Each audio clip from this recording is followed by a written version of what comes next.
Sheryl Pardo was compelled to fly amid the coronavirus pandemic to be at her dying mother's side. Her American Airlines flight from Washington, D.C., to Boston transformed into a positive experience as Pardo was the sole passenger on board. Pardo, 59, received private jet treatment as two flight attendants, Jessica and Dion, ensured the March 27 flight was special. She was bumped to first class and addressed personally over the loudspeaker.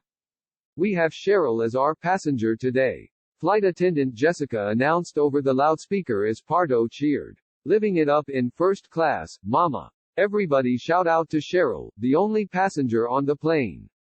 Later in the flight, the captain addressed the sole passenger with a flight update, saying, "Sheryl, we are now up to 10,000 feet. Pardo and the flight attendants even took a selfie together, standing 6 feet apart to ensure necessary social distancing. The angle makes them appear closer. I was obviously anxious about seeing my mom for the last time, so it was kind of awesome to just laugh," Pardo told CNN. "I think in moments like this, the pain of losing your mom is exacerbated by being in this frightening time. Other people's kindness is what's going to get us through this." Pardo arrived in Boston and was able to spend the day with her mother, 83-year-old Sandra Wilkins, who was in a hospice.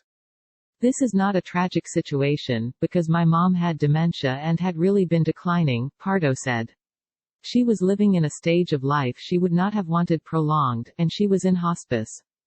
Her mother, a nurse who spent years helping refugee families in the U.S. and volunteered in Haiti after the 2010 earthquake, died the next morning, on March 28.